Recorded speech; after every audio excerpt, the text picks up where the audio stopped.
Hello and welcome back to Dr. Harel's channel.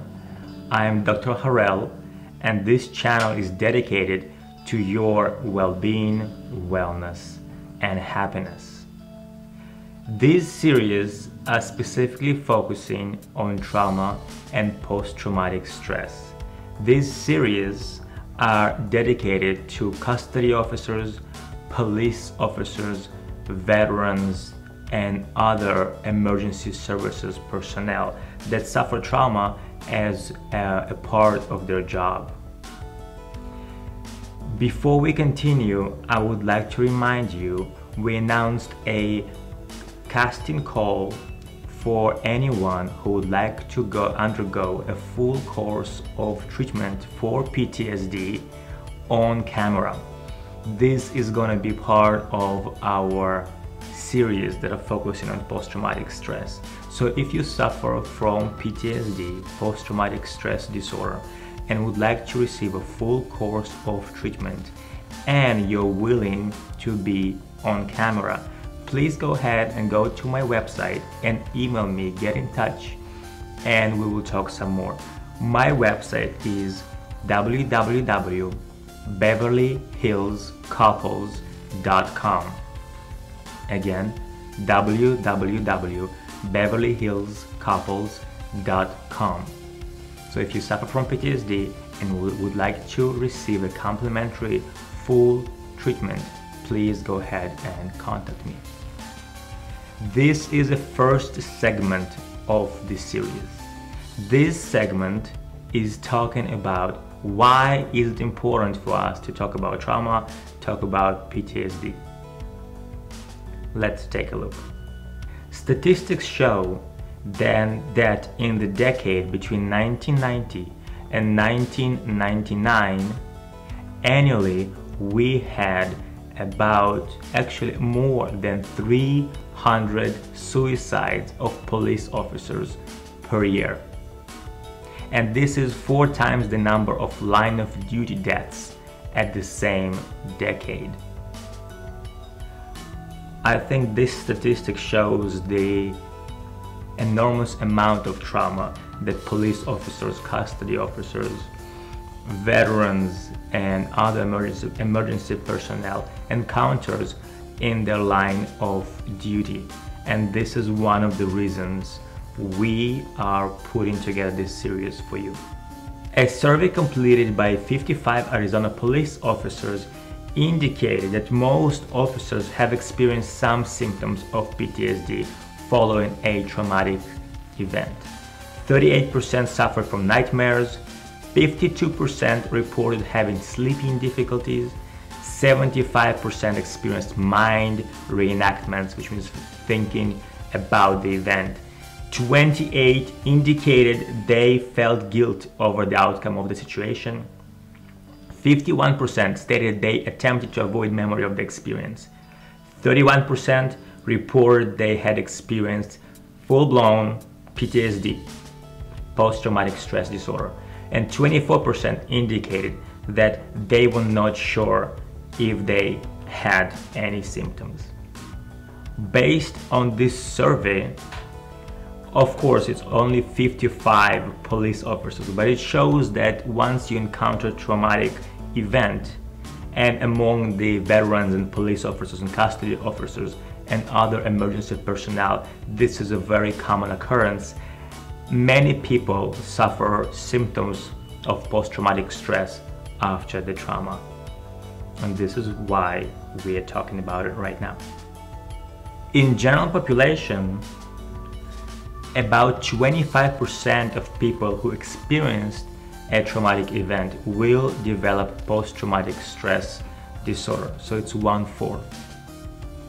Talking more specifically about correctional officers, there are some statistics that show lower life expectancy and higher mortality rate among custody officers. Let's take a look.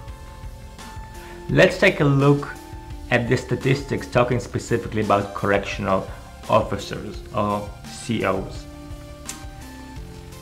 33% of all assaults in prisons and jails are committed by inmates against staff. The life expectancy of a correctional officer is 58, only 58. And on average, a custody officer will live only 18 months after retirement. A custody officer will be seriously assaulted at least twice on average in 20-year career. Custody officers have a 39% higher suicide rate than any other occupation, and custody officers have a higher divorce and substance abuse rate than the general population. These statistics in general boil down to professional accumulative trauma. If we're able to intervene and to do both prevention and intervention, educating about trauma, providing constructive coping skills, providing resources, and helping cope with trauma after it happens, this limited life expectancy and these gloomy statistics can be changed, and the quality of life of the correctional officers correctional officers, police officers, emergency personnel, the quality of life can be increased. In 2011 survey of 3,599 correctional officers, 44% experienced some symptoms of PTSD, while 27% met the full criteria for post-traumatic stress disorder diagnosis. This is a huge number. If in general population, about 25% of people who encounter trauma will develop post-traumatic stress disorder, among custody officers, police officers, other emergency veterans, the number of people who encounter trauma is extremely high. Among custody officers, it's about 100%. So the fact that about 27% of custody officers suffer from PTSD is not a surprise. There is another element to take into account, and this is officers' burnout. Let's take a look. After 8 to 10 years of accumulative trauma, officers start to feel numb, they feel like they have seen it all, they have low morale at work, decreased job performance, and increased suspiciousness and violence. In the US, 2/3 of officers involved in shootings suffer moderate to severe problems, and about 70% leave the force within 7 years of the incident.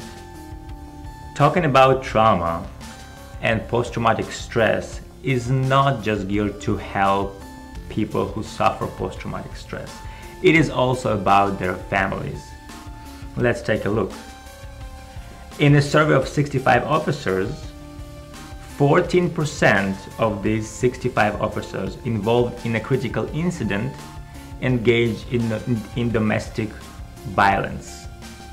Also, among military personnel, the occurrence rate of domestic abuse among military combat veterans suffering from PTSD exceeds that of non-combat veterans. I think these statistics show us that the PTSD, post-traumatic stress disorder, is linked to domestic violence. It is linked to family discord. So we are not just helping the veterans, the custody officers, the police officers. We are also helping their families. So when you take care of yourself, you're also taking care of your family. There is officers catch-22. On one hand, an officer or a military personnel has to have a degree of toughness, the defensive tough attitude, to be able to perform their duties adequately or well. And on the other hand, this exact attitude of toughness prevents veterans, police officers, custody officers from seeking help dealing with their emotional trauma, seeking help and with their well-being. The reason we have been talking about statistics of custody officers, police officers, military personnel, is to show the prevalence of post-traumatic stress disorder, post-traumatic stress, and trauma in general. So this is why we are talking about this important issue. It has been shown that just the education alone can help prevent or at least decrease some of post-traumatic symptoms, decrease post-traumatic stress. So this is a good start. This is a prevention. So this is what we have been doing here today. Next segment, we'll talk more about what is trauma and what is PTSD. So what to expect from the next segment, segment number 2 in this series.